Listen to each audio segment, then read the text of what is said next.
All right, this morning's lesson is a little bit unique, a little bit I guess not unorthodox, but it's a little bit different. I was reading a verse of Scripture, and I found some very descriptive terms in the Bible that I looked at, and one of them, as I'll start this morning in Hebrews chapter 5 and verse number 2. It says, "Who can have compassion on the ignorant?" And then it says, "And on them that are out of the way, for that he himself also is compassed about with infirmity."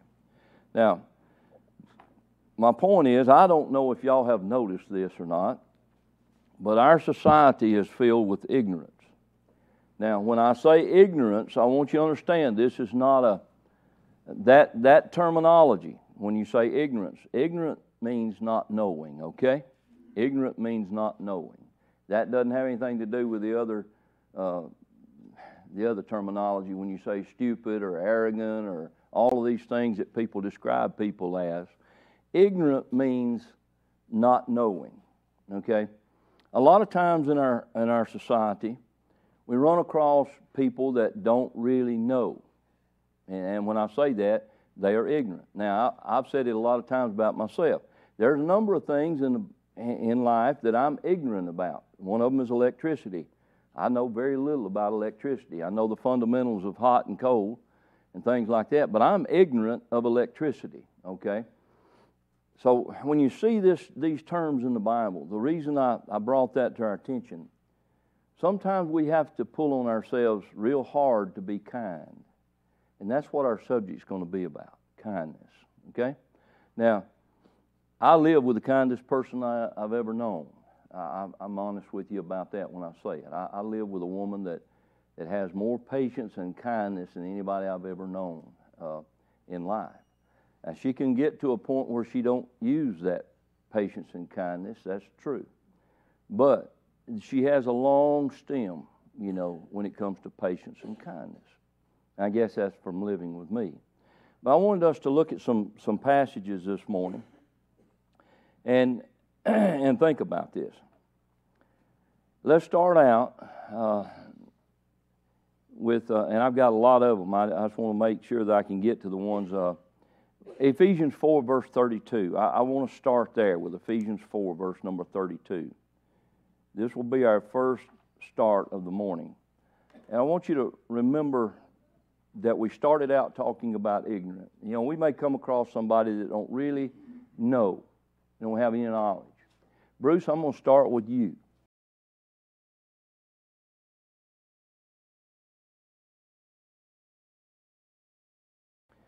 Okay, I want you to think about that.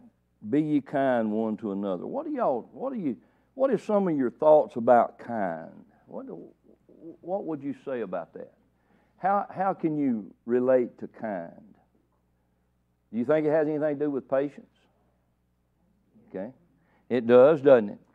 It has a lot to do with patience. It has a lot to do with your temperament, how you are. But he says, you be ye kind one to another, tender-hearted. I think kindness has a lot to do with your heart. You can't very well be kind if your heart doesn't have some tenderness to it. Now, tenderness is going to have to be something you really and truly fertilize. Okay? When I say that, I mean you're going to have to work toward that. Tender-hearted means that you're going to have to build some patience into your life. How many of you need patience in your life? Boy, we got a lot of hands. A lot of people need patience in their life. In order to be tender-hearted, to be able to exhort kindness, you're going to have that without a doubt. Now, I've run across a lot of ignorance in my life with people when it comes to the Bible. And when you say that, I have a very close denominational friend up there in Piedmont. He's a very dear friend of mine. And he and I have talked about things, and he says, I know that's what it says, but I just don't get it. I know that's what it says, but I just don't get it. Well, to me, that brushes me hard, because, I think you ought to, if it says it, it ought to be that way, He says, be ye tender-hearted. Be kind one to another. Be tender-hearted. Well, That's something we all going to have to work on, and I wanted to bring that to our attention this morning. Kindness is one of those things I don't think just happens. I think you're going to have to work toward it. Y'all agree or not? I think you do. All right, let's look at another one. We were looking there in Ephesians, but in Colossians 3 and verse number 12, Colossians 3 and verse number 12, I'm going to come over to this left side and start with Marilyn, back there in the very corner, Colossians 3, verse number 12.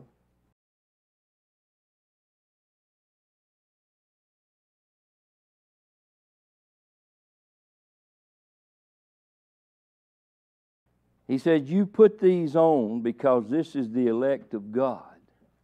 What do you suppose that means in this translation? He says, this is the elect of God. Yeah, that's a Christian.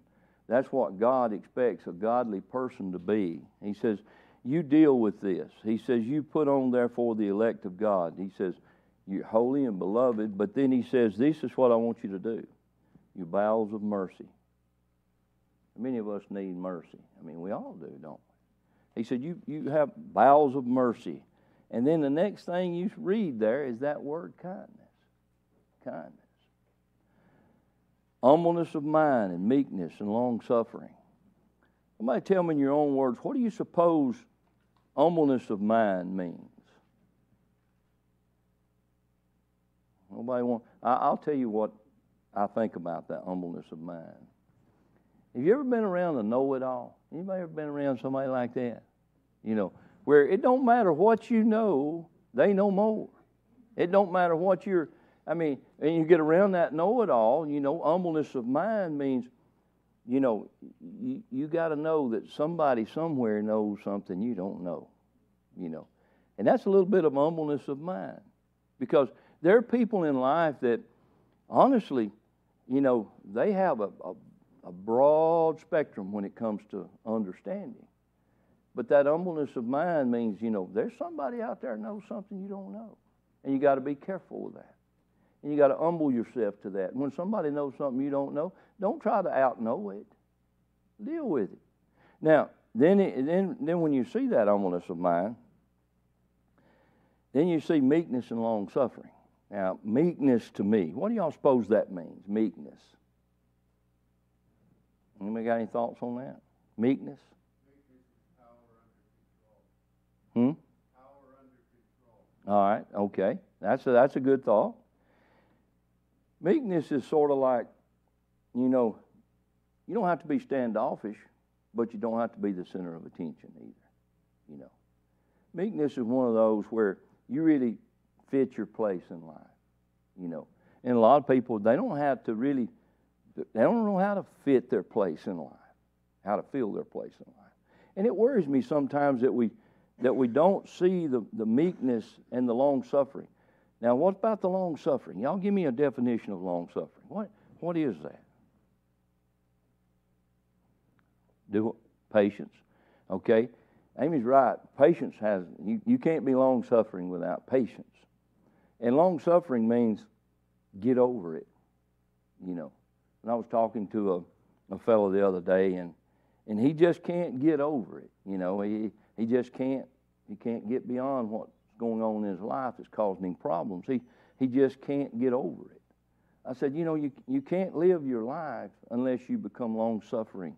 That means you've got to move on with patience, like Amy said. You've got to have the ability to be patient with meekness in your life.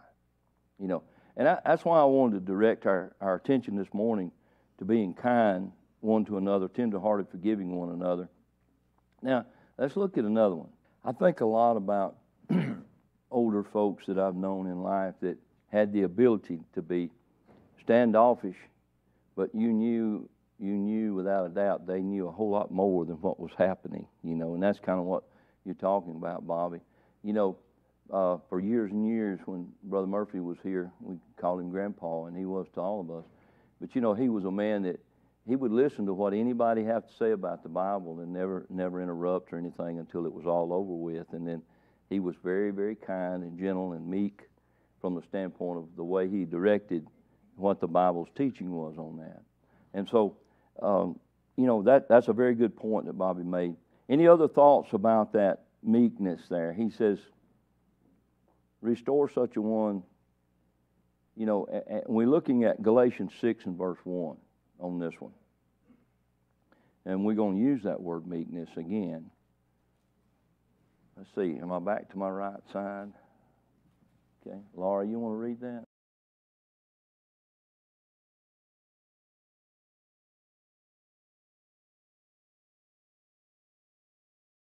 Now, how many of us are capable of making a mistake? We all are. And most of us are capable of messing up. You get that, Pam? Okay, all right. I love Pam. I can mess with it. But honestly, when we think about this, and this is a real serious point that needs to be made. When you think about being overtaken in a fault, none of us are perfect, and things happen in life. And when things happen in life, mistakes sometimes are made. And I've been called on a number of times to go talk to people about certain things that's happened in their lives. And it's very difficult sometimes because you're sitting there thinking, why did you do that? Why did you do that? But you can't come down it that way. You can't come down on it that way. Got to deal with it from the standpoint, you may ask the question and wonder why, but you have to deal with it with meekness. Not a standoffish situation. Being involved, but deal with it with meekness, understanding. Notice the passage there. He says, if a man's overtaken in a fault, you restore. He said, lest thou also be tempted. So what you're dealing with may actually come home to roost. You know what I'm saying? I mean, you can help with this, and you may deal with it in the proper fashion. And if you don't, you need to be careful to understand this may come to you. This very well could be something that happens in your life as well. And I've thought about that a lot of times when you're dealing with problems that people have, with their personal problems. Every one of us have problems from time to time, but if you don't deal with their problems, understanding that we hope it don't come home to us, but it could. So that ought to give us a little bit more edge on how to deal with trying to help somebody with a situation. See, I don't know what it's like to be an alcoholic. I don't know what it's like to be a drug addict. I don't understand those things, and I'm harsh and mean and ugly when it comes to those things. I don't think it could ever come home to me, but you never know what might happen, I have a dear friend, that got so sick, they put him on a drug to help him with his sickness, and it wasn't long until he had a problem. The drug infected his life, and it messed his life up, and I thought, you got better sense than that. But really and truly, it wasn't that he didn't have better sense. He knew it, but it was just that he wouldn't take him the care he needed to take with what he was dealing with, So this is the reason I want to do kindness. This is a human side of all of us as we move through, and the Bible teaches us how to live a good, wholesome human life. Being meek and helping other people. Any thoughts or comments? 1 Peter 4 and verse 8.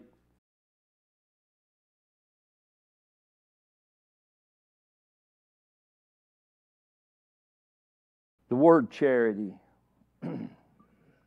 when you look at that, above all things have fervent charity. What do you suppose that word charity means? You got to have some feelings. The word charity is feelings. Okay, you got to have certain feelings. And he talks about this, be in consideration, have fervent charity among yourselves, for charities shall cover a multitude of sins. If you have feelings, be careful with those feelings, but understand that you can pass those feelings on. You ever been around somebody that you wanted to be like, and then you was around somebody you surely didn't want to be like? Anybody ever done that? I mean, that's part of life. We see things that we might want to be a kind of part of, and then we see things we know better. But this charity is the feelings that's involved in this, and we can't possibly be kind to a difficult situation if we don't have charity in our life. We don't have feelings in our life, There's a lot of people that's not understanding in life. And I'm serious with you. I mean, some people they're just not understanding. They just draw the line, and that's how it is, and you just can't get no further than that. What if God was that way, y'all? Have you ever thought about that? What if God was that way, and He didn't have the compassion and the love and the caring of letting His Son die on the cross so that we could obtain the forgiveness of what? Sin. And sin is not anything that any of us are immune to. Every one of us are subject to that. And whenever you break that down and you see this charity, it kind of sticks out. You got to have some feelings. Got to have some feelings. Any thoughts or comments? Well, since we're on feelings, let's go to 1 Corinthians 13 and 4. 1 Corinthians 13 and 4. We're probably going to read about 4, 5, 6, and 7. Bobby, would you take care of that for us?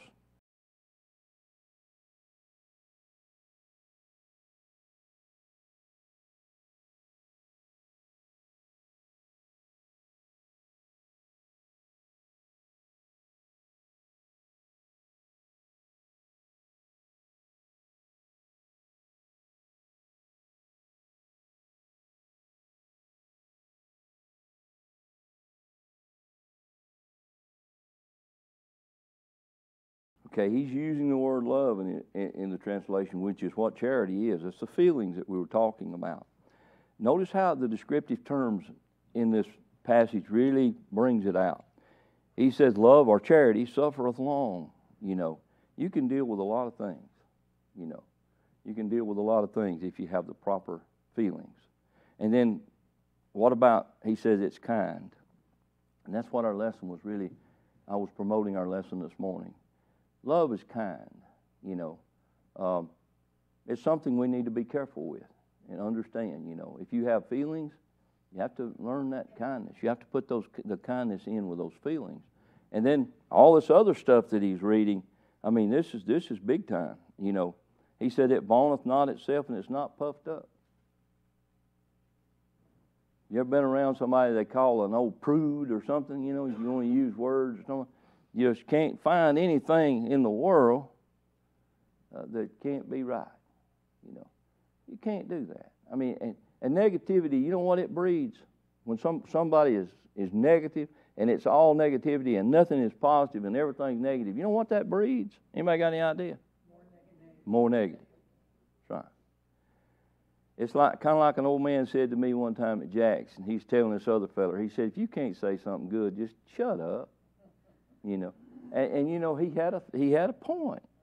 And that's why I like to teach. I teach a class different, I guess, than any of my brethren in lots of ways. But I want to get to the human side to help us in life. Help myself too. And when you see this right here, he says it does not behave itself unseemly and seeks not her own and is not easily provoked. When he read that, not easily provoked. Anybody know anybody's got a short fuse? I do. And a lot of us do. But we got to deal with that. We got to get a little better with the understanding of the feelings of charity or love. We got to get to where that fuse is a little longer, and we're a little bit more kind, and we're a little bit more patient, and my wife, she'd say amen to all this that I'm talking about. But this is what really and truly should motivate us to study God's Word. You want to know how to live your life? I told a man the other day, he's in jail, and y'all deal with that a lot. And he said, "Tell me how to live my life." I said, "Okay." I just reached and got a little Bible over there, and I said, "Just take this and read it. It'll tell you exactly how to live your life." And if you'll do these things, your life will be much better. And it really will, y'all. I mean, this is really the meat of what the gospel should be about, is talking about these things. I can get up there and preach you a sermon, but if we can't get down on the level of where we can see this and understand it, sometimes it don't resonate like it needs to. If I'm standing up there just talking to you about it, it may not go where it needs to go. So these verses, he said, even thinketh no evil. Anybody in the room ever had a bad thought? Most all of us do. We have bad thoughts.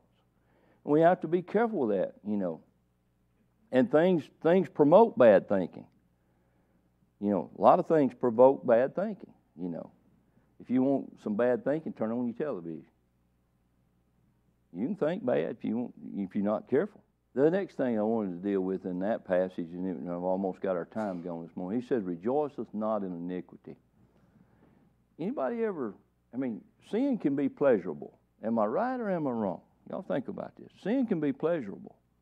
I'm not talking about just the fleshly kinds of sins. I'm talking about other sins. Sin can be pleasurable. A lot of people, they can forsake the assembly without any thought whatsoever about going to services of the church. They can do that because they got something out there they're thinking more of and they want to do it. It could be a sporting event. It could be any kind of thing. We can let things get into our lives and take precedent, and we can be just exactly what he says right here. Rejoiceth not in iniquity. Well, we're not talking about just old cruel, mean old sins. We're talking about things like neglect. If we know there's somebody out there that might be in need and we need to do something to help them, and we know that we could if we would, and we don't do it, and we go on about our business, do we rejoice in that? Do we feel like we've done the right thing? All these things are human, and they're right there in the Bible, and they bring us to a greater understanding of the way we ought to try to live our lives. Our time is just about elapsed, but I wanted to look at one more thing. For the sake of time, I'm going to read this to you, and then you all can comment if you'd like. In Matthew chapter 25, verses 34 and 35 and 36, this passage says, Then shall the king say to them on his right hand. We're looking at a judgment scene here. Then shall they say to them on his right hand, Come, ye blessed of my Father, inherit the kingdom. He said, I prepared for you for the foundation of the world. For I was hungry, and you gave me meat. I was thirsty, and you gave me drink. I was a stranger, and you took me in. He says, naked, and you clothed me. I was sick, and you visited me. I was in prison, and you came unto me. In reference to what that verse tells us, and we're talking about kindness, look at all the things there that he talks about. Hungry and thirsty and naked and all the things that sometimes I've thought much about. Y'all know that the tornado went through Mississippi last night and they still looking for some, but killed 25 people, that's not here today that was here yesterday. That ought to be something on our heart. It makes us feel differently. It could have very easily been us, But when you look at all this stuff, you're talking about kindness and doing something. He says, hungry and you gave me meat, thirsty you gave me drink, naked you clothed me. That means taking the time out of our busy schedule to do something good for the cause of Christ. And there's plenty of need out there. And I'm going to just use the word prideful. I'm prideful of our congregation here. And the reason for that is our congregation spends lots of money and effort to try to help people that we don't know from time to time. We've never met them, But I'm prideful of that. I'm thankful for that. I guess that's the best word. I'm thankful that our congregation, all of you as a whole, when you contribute to the congregation and it goes out to help other people, that's what this is talking about. And we're talking about kindness. And we're talking about compassion, charity, and love. These things all go into getting us into heaven. We can't get there from here unless we do these things. Any thoughts or comments? All right, my time's up this morning. We got lots of folks out there waiting to come in. So thank you all so much for participating, and I hope y'all enjoy the way we try to do this. I try to get down to the bare bones on my Bible study classes. It'll be different from the preaching standpoint. Thank you all so much.